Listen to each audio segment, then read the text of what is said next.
പുതിയൊരു solar installation വീഡിയോയിലേക്ക് ഏവർക്കും സ്വാഗതം. KICBയുടെ പുതിയ റെഗുലേഷൻസ്, കേരള ഇലക്ട്രിസിറ്റി റെഗുലേറ്ററി കമ്മീഷൻ്റെ പുതിയ റെഗുലേഷൻസ് ഒക്കെ വരുന്ന ഒരു സാഹചര്യത്തിൽ സോളാർ സിസ്റ്റംസ് ഏത് ചെയ്യണമെന്ന് എല്ലാവർക്കും ഒരു കൺഫ്യൂഷൻ ആയിരിക്കും. പലരും ഇപ്പോൾ ചെയ്യേണ്ട അല്ലെങ്കിൽ വഴിയെ നോക്കിയിട്ട് ചെയ്യാം എന്നൊക്കെ വിചാരിച്ച് പെൻഡിങ്ങിലൊക്കെ വെച്ചിരിക്കുന്നൊരു സമയമായിരിക്കും. അപ്പോൾ ഇവിടെ നമ്മളൊരു ഭാവിയിലേക്ക് വലിയ പ്രശ്നമില്ലാത്ത അത്യാവശ്യം സേഫായിട്ട് നമുക്ക് മെയിൻറ്റെയിൻ ചെയ്ത് കൊണ്ടുപോകാൻ പറ്റുന്ന ഒരു സൊല്യൂഷനാണ് പറയുന്നത്. ഇത് എല്ലാവർക്കും ഒരുപോലെ ആപ്റ്റ് ആവണമെന്നില്ല. ഒരു 3000 മുതൽ 8000 രൂപ വരെ ബില്ല് വരുന്ന ആൾക്കാരെ സംബന്ധിച്ച് ആവറേജ് ആ രീതി ബില്ല് വരുന്നവരായിരിക്കുമല്ല കൂടുതൽ. അപ്പോൾ ഒരു ചെറിയ ഇലക്ട്രിക് കാറും 1-2 AC ഒക്കെ വർക്ക് ചെയ്യുന്ന ഒരു മീഡിയം രീതിയിൽ പോകാൻ ഉദ്ദേശിക്കുന്നവരെ സംബന്ധിച്ച് എടുക്കാൻ പറ്റുന്ന നല്ലൊരു സൊല്യൂഷനാണ്. ഇതിന് ഭാവിയിലേക്ക് വലിയൊരു പ്രോബ്ലം വരാൻ വഴിയില്ലാത്ത ഒരു സൊല്യൂഷനാണ് നമ്മളിവിടെ പറയുന്നത്.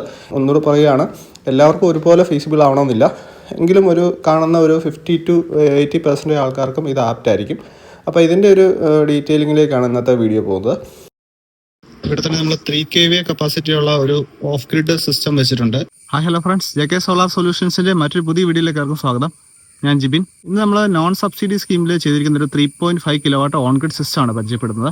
ഇവിടെ എൻ്റെ ഈ ബാക്ക്ഗ്രൗണ്ടിൽ കാണുന്ന 2 റോ ആയിട്ട് 6 സോളാർ പാനൽസ് നമ്മൾ ഇൻസ്റ്റാൾ ചെയ്തിട്ടുണ്ട്. 590 വാട്ട്സ് കപ്പാസിറ്റി വരുന്ന top con bifacial latest modules ആണ് ഇവിടെ ഇൻസ്റ്റാൾ ചെയ്തിരിക്കുന്നത്. ഒരു 3000 മുതൽ 6000 രൂപ വരെ കറണ്ട് ബില്ല് വരാൻ സാധ്യതയുള്ളവർക്ക് അല്ലെങ്കിൽ കറണ്ട് ബില്ല് വന്നുകൊണ്ടിരിക്കുന്നവർക്ക് ഇത്തരത്തിലുള്ള 3.5 കിലോവാട്ട് സിസ്റ്റംസ് പ്രയോജനകരമാണ്. സോളാറായിട്ട് റിലേറ്റ് ചെയ്തിട്ടുള്ള on grid, off grid, hybrid സിസ്റ്റംസിന്റെ നിരവധി ഇൻസ്റ്റലേഷൻ വീഡിയോസ് നമ്മുടെ ചാനൽ അവൈലബിൾ ആണ്. അപ്പോൾ അത് കണ്ടിട്ടില്ലാത്തവർ തീർച്ചയായിട്ടും എടുത്ത് കാണാനായിട്ട് ശ്രമിക്കുക. അതുപോലെ തന്നെ ചാനൽ സബ്സ്ക്രൈബ് ചെയ്യാതെ നിങ്ങൾ വീഡിയോ കാണുന്നവർ തീർച്ചയായിട്ടും ചാനൽ സബ്സ്ക്രൈബ് വെച്ചേക്കുക. സോളാർ എനർജി ആയിട്ട് റിലേറ്റ് ചെയ്തുകൊണ്ട് റിന്യൂവബിൾ എനർജി ആയിട്ട് റിലേറ്റ് ചെയ്ത് ഒരുപാട് വീഡിയോസ് നമ്മുടെ ചാനലിൽ അവൈലബിൾ ആണ്. അപ്പോൾ ഇതിന്റെ വിശദമായിട്ടുള്ള ഡീറ്റെയിലിംഗിലേക്ക് നമുക്ക് പോകാം. ഇങ്ങനെ ഷീറ്റഡ് ആയിട്ടുള്ള ഒരു റൂഫ് ടോപ്പ് ആയിരുന്നു ഉണ്ടായിരുന്നത്. അതുപോലെ തന്നെ ഇവിടെ തെക്ക് വശത്ത് നമുക്ക് സൗത്ത് ഫേസിംഗ് ആയിട്ട് ആണ് വെക്കേണ്ടത്. അവിടെ ഭയങ്കരമായ മരങ്ങളുണ്ടായിരുന്നു. അതുകൊണ്ട് തന്നെ ഷീറ്റിന് മുകളിൽ ഇൻസ്റ്റലേഷൻ പ്രാക്ടിക്കലി പോസിബിൾ അല്ല. പിന്നെ അതുപോലെ തന്നെ ഷീറ്റ് ഒത്തിരി പഴയതായതുകൊണ്ട് തന്നെ സ്ട്രെങ്തൻ ചെയ്യേണ്ടതായിട്ടുണ്ട്. അപ്പോൾ അങ്ങനെയുള്ള ഡിഫിക്കൽട്ടീസ് ഒക്കെ നമ്മൾ കൺസിഡർ ചെയ്തുകൊണ്ട് ഇവിടെ ഉണ്ടായിരുന്ന ഒരു കാർ പോർച്ചിന് മുകളിലേക്ക് നമ്മൾ സെറ്റ് ചെയ്യുകയാണ് ചെയ്തത്. ആക്ച്വലി നല്ല ഹൈറ്റിലാണ് ചെയ്തിരിക്കുന്നത്. ഏകദേശം ഒരു 15 അടിക്ക് മുകളിൽ ഇതിന് ടോപ്പ് ഹൈറ്റ് ഒക്കെ വരുമ്പോൾ ഏകദേശം 18 അടിയോളം ഹൈറ്റ് വരുന്നുണ്ട്. അപ്പോൾ ഈ ഒരു ഹൈറ്റിലാണ് നമ്മൾ ഇൻസ്റ്റലേഷൻ പൂർത്തിയാക്കിയിരിക്കുന്നത്. അപ്പോൾ എപ്പോഴും നമ്മൾ സോളാർ പാനലുകൾ ഇൻസ്റ്റാൾ ചെയ്യുമ്പോൾ ശ്രദ്ധിക്കേണ്ട ഒരു കാര്യം, നമുക്ക് തണൽ ഉള്ള സ്ഥലത്ത് ഒരു കാരണവശാലും നമ്മൾ എന്തെങ്കിലും ചെറിയ ഒരു അസൗകര്യം എടുത്തുകൊണ്ട് നമ്മുടെ വീടിന്റെ ഭംഗി പോകുമെന്നോ അല്ലെങ്കിൽ മറ്റെന്തെങ്കിലും അസൗകര്യങ്ങൾ കൺസിഡർ ചെയ്തുകൊണ്ട് തണലുള്ള ഒരു സ്ഥലത്തേക്ക് ഒരു കാരണവശാലും ഇൻസ്റ്റാൾ ചെയ്യാനായിട്ട് നമ്മൾ തീരുമാനിക്കരുത്. അങ്ങനെ ചെയ്യുന്നതിൽ ഭേദം നമ്മൾ ഇത് സിസ്റ്റം ചെയ്യാതിരിക്കുക എന്നുള്ളതാണ് ഏറ്റവും ബെസ്റ്റ് ഓപ്ഷൻ. കാരണം തണലുള്ള സ്ഥലങ്ങളിൽ സോളാർ പാനൽ ഇൻസ്റ്റാൾ ചെയ്ത് കഴിഞ്ഞാൽ നമുക്ക് അതിൽ നിന്ന് നമ്മൾ മുടക്കുന്ന എമൗണ്ടിന്റെ ഒരു 50% പോലും, അല്ലെങ്കിൽ അതിന്റെ ആക്ച്വൽ പ്രൊഡക്ഷൻ കപ്പാസിറ്റി 50% പോലും നമുക്ക് അച്ചീവ് ചെയ്യാൻ പറ്റില്ല. അപ്പോൾ എപ്പോഴും നമുക്ക് കൺവീനിയൻസ് ഒക്കെ മാറ്റി നിർത്തിക്കൊണ്ട് ഇപ്പോൾ പുതിയ വീടുകൾ പണിയുമ്പോൾ നമുക്ക് പ്ലാൻ ചെയ്യാൻ സാധിക്കും. പണിത് വെച്ചിരിക്കുന്ന വീട്ടിൽ നമുക്ക് എവിടെയാണോ ആപ്റ്റായിട്ടുള്ള സ്ഥലം അവിടെ നമ്മൾ കൃത്യമായിട്ട് ഇൻസ്പെക്ട് ചെയ്ത ശേഷം സ്ഥാപിക്കുക എന്നുള്ളതാണ് കൃത്യമായിട്ട് ചെയ്യേണ്ടത്. അപ്പോൾ എപ്പോഴും നമ്മൾ ശ്രദ്ധിക്കേണ്ട കാര്യം, ഒരു കാരണവശാലും തണൽ സോളാർ പാനലിൽ വീഴാൻ പാടില്ല. കാരണം 6 പാനലുകളൊക്കെ സീരീസ് ആയിട്ട് കണക്ട് ചെയ്യുന്ന സമയങ്ങളിൽ ഏതെങ്കിലും ഒരു പാനലിൽ തണൽ വീണാൽ പോലും നമ്മുടെ പ്രൊഡക്ഷൻ അത് കാര്യമായിട്ട് ബാധിക്കും. ഇവിടെ നമ്മളൊരു single spike lightening arrester provide ചെയ്തിട്ടുണ്ട്. ഇവിടെ 590 വാട്ട്സിന്റെ ഹാഫ് കട്ട് ബൈഫേഷ്യൽ ടോപ്പ് കോൺ പാനൽസ് ആണ് UTL സോളാർ ബാൻഡിങ്ങിൽ വരുന്നത്. നമ്മൾ മുൻപ് നമ്മുടെ വർക്കുകളിലൂടെ ധാരാളം ഉപയോഗിച്ചിട്ടുള്ള ഒരു മോഡ്യൂളാണ്. നല്ല പ്രൊഡക്ഷൻ കപ്പാസിറ്റി ഉണ്ട്. ഈ സിസ്റ്റത്തിൽ തന്നെ നല്ല വെയിലുള്ള ദിവസങ്ങൾ നമുക്ക് 20 യൂണിറ്റ് വരെയൊക്കെ കിട്ടാനുള്ള സാധ്യതയുണ്ട്. നമ്മൾ നോൺ സബ്സിഡി സ്കീമിൽ നമുക്ക് 1,40,000 രൂപ മുതൽ 3 കിലോവാട്ട് സിസ്റ്റംസ് ഇൻസ്റ്റാൾ ചെയ്യാൻ സാധിക്കും. ഇത് 3.54 കിലോവാട്ട് ആണ്. അത്തരത്തിൽ കോസ്റ്റ് വൈസ് നമുക്ക് സ്ട്രക്ചർ ചെയ്യുന്നതിനും അതുപോലെ സൈറ്റ് കണ്ടീഷൻസ്, കേബിൾ ലെങ്ത് അനുസരിച്ച് ചെറിയ വേരിയേഷൻസ് വരും.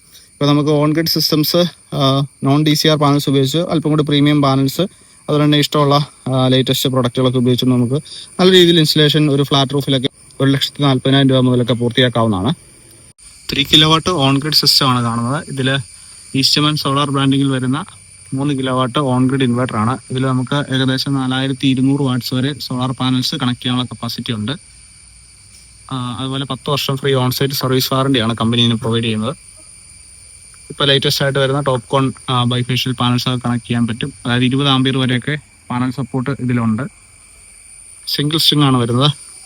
3 കിലോവാട്ടിൽ റോട്ടറി സ്വിച്ച് കൊടുത്തിട്ടുണ്ട്. കമ്മ്യൂണിക്കേഷൻ ഡോങ്കിൾ പ്രൊവൈഡ് ചെയ്തിട്ടുണ്ട്. ഇവിടെ കൃത്യമായിട്ടുള്ള DC SPD അതുപോലെ തന്നെ AC SPD, ACDB, DCDB proper installation കൊടുത്തിട്ടുണ്ട്. സാധാരണഗതിയിൽ 12 യൂണിറ്റ് ആണ് 3 കിലോവാട്ട് കപ്പാസിറ്റിയിൽ നമുക്ക് ആവറേജ് പ്രൊഡക്ഷൻ പ്രതീക്ഷിക്കാവുന്നത്.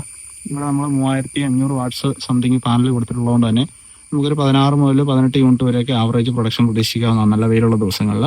പിന്നെ നമുക്ക് പ്രൊഡക്ഷൻ എന്ന് പറയുന്നത് purely depends on the site conditions ആണ്. അതായത് നമുക്ക് അവിടുത്തെ ഹ്യൂമിഡിറ്റി, അതുപോലെ തന്നെ അവിടെ ചോല അല്ലെങ്കിൽ തണൽ വരാൻ സാധ്യത ഉണ്ടെങ്കിൽ അതിൻ്റെ അളവ് ഇതൊക്കെ അനുസരിച്ച് വ്യത്യാസപ്പെടാം. ഇവിടെ നമ്മൾ കൃത്യമായിട്ടുള്ള 10SWG കോപ്പർ ഉപയോഗിച്ചുകൊണ്ടുള്ള 2 എർത്തിങ് കൊടുത്തിട്ടുണ്ട്. രണ്ടും തമ്മിൽ 5 മീറ്റർ ഡിസ്റ്റൻസ് കീപ്പ് ചെയ്യാനായിട്ട് പ്രത്യേകം ശ്രദ്ധിച്ചിട്ടുണ്ട്. ഇവിടെ ഇൻവെർട്ടറിനോട് ചേർത്ത് തന്നെ ഏകദേശം 5 മീറ്റർ അകലെ തന്നെ മെയിൻ മീറ്റർ ബോക്സ് ഉണ്ട്. അവിടെ റഫറൻസ് മീറ്റർ അതുപോലെ തന്നെ നെറ്റ് മീറ്ററുകൾ സ്ഥാപിച്ചിരിക്കുന്നതാണ്. ഭാവിയിലേക്ക് 3 കിലോവാട്ടിന് മുകളിലുള്ള ഓൺഗ്രിഡ് സിസ്റ്റംസിന് നെറ്റ് മീറ്ററിംഗ് ഒഴിവാക്കാൻ സാധ്യത ഉണ്ടാവും. അതുകൊണ്ട് തന്നെ 3 കിലോവാട്ട് സിസ്റ്റംസ് സാധാരണ വീടുകളെ സംബന്ധിച്ച് വളരെ ആപ്റ്റാണ്. ഭാവിയിൽ വീണ്ടും കറണ്ട് ബില്ല് കൂടിയാണെന്നുണ്ടെങ്കിൽ വീണ്ടും ഒരു 5 kilowatt of grid system lithium battery ഉപയോഗിച്ച് ചെയ്ത് കഴിഞ്ഞാൽ മതിയാവും. ഇതൊരു നല്ല എലിവേറ്റഡ് ആയിട്ടാണ് സ്ട്രക്ചർ ഇൻസ്റ്റാൾ ചെയ്തിരിക്കുന്നത്. ഏകദേശം ടോപ്പ് ഹൈറ്റ് ഒരു 18 അടിയോളം വരുന്നുണ്ട്. ഷീറ്റിന് മുകളിൽ നമുക്ക് അസൗകര്യം ഉള്ളതുകൊണ്ട് അതുപോലെ തന്നെ തണലിന്റെ സാധ്യത ഉള്ളതുകൊണ്ട് ഏറ്റവും ഉചിതമായിട്ടുള്ള സ്ഥലത്തേക്കാണ് നമ്മൾ ഇൻസ്റ്റാൾ ചെയ്തിരിക്കുന്നത്. ഇവിടെ നമുക്ക് 100% വെയിൽ ഉറപ്പാക്കാൻ സാധിക്കും. സിസ്റ്റംസ് ഇൻസ്റ്റാൾ ചെയ്യുമ്പോൾ സോളാർ പാനൽസ് ഏറ്റവും ഉചിതമായിട്ട് തണൽ തീരെ വരില്ല എന്ന് ഉറപ്പുള്ള സ്ഥലങ്ങളിൽ തന്നെ വേണം ഇൻസ്റ്റാൾ ചെയ്യാനായിട്ട്. ഇത് വീടിന്റെ ഫ്രണ്ടിൽ ഒരു പുതിയൊരു സ്ട്രക്ചർ നമ്മൾ ക്രിയേറ്റ് ചെയ്യേണ്ടി വന്നു. അപ്പോൾ വീടിൻ്റെതായിട്ടുള്ള ആ ഒരു ഭംഗി അല്ലെങ്കിൽ ആ ഒരു എസ്തെറ്റിക്സ് പോകാൻ സാധ്യതയുണ്ട്. പക്ഷേ ഇപ്പോൾ വരുന്ന ബൈഫേഷ്യൽ പാനലുകളൊക്കെ ആയതുകൊണ്ട് കാഴ്ചയ്ക്ക് തീരെ ഒരു അഭംഗിയൊന്നുമില്ല. പാനൽ ട്രാൻസ്പെറൻ്റ് ആയതുകൊണ്ട് തന്നെ നമുക്ക് താഴെ നോക്കുമ്പോൾ വെയിലുള്ള സമയത്തൊക്കെ നല്ല ഭംഗിയാണ്. അപ്പോൾ ഇത് ഓരോരുത്തരുടെ ഒരു വ്യൂ പോയിന്റ് പോലെ ഇരിക്കും. എങ്കിലും കൃത്യമായിട്ട് വെയിൽ കിട്ടണം എന്നുള്ള നിർബന്ധമുള്ള കാര്യമാണ്. എങ്കിൽ മാത്രമേ ഉള്ളൂ നമുക്ക് നമ്മൾ ഉദ്ദേശിക്കുന്ന പ്രൊഡക്ഷൻ ഇതിൽ നിന്ന് അച്ചീവ് ചെയ്യാൻ സാധിക്കത്തുള്ളൂ. ഈ ഒരു രീതിയിലുള്ള എലിവേറ്റഡ് ആയിട്ടുള്ള ഇൻസ്റ്റലേഷൻ ആണ് ശരിക്കും വീടിന്റെ ഫ്രണ്ടിലുള്ള കാർ പോർച്ചിന് മുകളിലേക്കാണ് നമ്മൾ ഇൻസ്റ്റലേഷൻ നടത്തിയിരിക്കുന്നത്. നല്ല ഹൈറ്റ് വരുന്നുണ്ട്. ഇത്തരത്തിൽ ഇൻസ്റ്റാൾ ചെയ്യുമ്പോൾ നമ്മൾ ഉറപ്പാക്കേണ്ട ഒരു കാര്യം, ഒരു കാരണവശാലും തണല് വരാൻ സാധ്യത ഉണ്ടാവരുത് എന്നുള്ളതാണ്. അപ്പോൾ 100% വെയിൽ ഉറപ്പാക്കി വേണം ഇൻസ്റ്റലേഷൻ പൂർത്തിയാക്കാനായിട്ട്. അപ്പോൾ ഏതെങ്കിലും സൗകര്യപ്രദമായ സ്ഥലത്ത് കംഫർട്ടബിൾ ആയിട്ട് ഇൻസ്റ്റാൾ ചെയ്ത് വെച്ച് കഴിഞ്ഞാൽ അതിൽ നിന്ന് പ്രൊഡക്ഷൻ കമ്പാരിറ്റീവ്ലി കുറവായിരിക്കും. അത് ചിലപ്പോൾ 50% വരെയൊക്കെ പ്രൊഡക്ഷൻ കുറയാൻ സാധ്യതയുണ്ട് തണലുള്ള സ്ഥലങ്ങൾ നമ്മൾ ഇൻസ്റ്റലേഷൻ വേണ്ടി ചൂസ് ചെയ്യുമ്പോൾ. അപ്പോൾ അത്യാവശ്യം വിട്ടുള്ള ഒരു വാക്ക്വേ പ്രൊവൈഡ് ചെയ്തിട്ടുണ്ട്. അതുപോലെ തന്നെ 2 റോകളായിട്ട് 3 പാനൽസിൻ്റെ 2 റോകളായിട്ടാണ് നമ്മൾ ഇൻസ്റ്റലേഷൻ പൂർത്തിയാക്കിയിരിക്കുന്നത്. അപ്പോൾ ഇവിടെ നമുക്ക് വന്നിരിക്കുന്ന ഒരു ചലഞ്ച് എന്ന് പറയുന്നത് സ്ട്രക്ചർ വൈസ് ഉള്ള ഒരു എക്സ്പാൻഷനാണ്. സാധാരണഗതിയിൽ നമ്മൾ ഇൻസ്റ്റാൾ ചെയ്യുന്നതിൽ നിന്നും വ്യത്യസ്തമായിട്ട് അല്പം ഹെവി ആയിട്ടുള്ള സ്ട്രക്ചർ നമ്മളിവിടെ ചെയ്യേണ്ടതായിട്ട് വന്നിട്ടുണ്ട്. അപ്പോൾ എങ്കിലും നമ്മുടെ നമുക്ക് 100% പ്രൊഡക്ഷൻ എൻഷുർ ചെയ്യാൻ സാധിക്കും എന്നുള്ളതാണ് അഡ്വാൻറ്റേജ്. ഇവിടെ തന്നെ നമ്മൾ 3 kVA കപ്പാസിറ്റി ഉള്ള ഒരു ഓഫ് ഗ്രിഡ് സിസ്റ്റം വെച്ചിട്ടുണ്ട്. നിലവിലൊരു പാനൽ കണക്ട് ചെയ്തിട്ടില്ല. ഒരു ഇൻവെർട്ടർ ബാക്കപ്പ് സൊല്യൂഷൻ ആയിട്ടാണ് ഉപയോഗിച്ചിരിക്കുന്നത്. കറണ്ട് പോകുമ്പോൾ ബാക്കപ്പ് കിട്ടാൻ വേണ്ടി 3 കിലോവാട്ട് ഓൺ ഗ്രിഡ് ഉണ്ട്. അതിൻ്റെ കൂടെ ഒരു ബാക്കപ്പ് സംവിധാനത്തിനായിട്ട് 25.6 വോൾട്ടിൻ്റെ ലിഥിയം ഫെറോഫോസ്ഫേറ്റ് ബാറ്ററി, ഭാവിയിലേക്ക് സോളാർ പാനൽ കണക്ട് ചെയ്യാൻ കണക്കിനുള്ള ഒരു 3 kVA solar hybrid off grid ഇൻവെർട്ടറാണ് ഉപയോഗിച്ചിരിക്കുന്നത്. 4 സോളാർ പാനൽസ് ഒരു ഇതിൽ കണക്ട് ചെയ്യാം. ടോട്ടൽ 3000 വാട്ട്സ് ആണ് അതിൻ്റെ കപ്പാസിറ്റി, പാനൽ കണക്ടിവിറ്റി. ഒരു 1800 വാട്ട്സ് വരെ നമുക്ക് ഈസി ആയിട്ട് ലോഡ് ചെയ്യാവുന്നതാണ്. ഇത്തരത്തിലുള്ള ഓഫ് ഗ്രിഡ് സിസ്റ്റം ഫുള്ളായിട്ടുള്ള വീഡിയോസ് നമ്മുടെ ചാനലിൽ അവൈലബിൾ ആണ്. ഇത് ഈ ബാറ്ററിയിൽ ലേറ്റസ്റ്റ് ആയിട്ട് വന്നിരിക്കുന്ന മോഡലാണ്. ഇതിൽ 2.5 യൂണിറ്റ് കറണ്ട് സ്റ്റോർ ചെയ്യാനുള്ള സംവിധാനമുണ്ട്.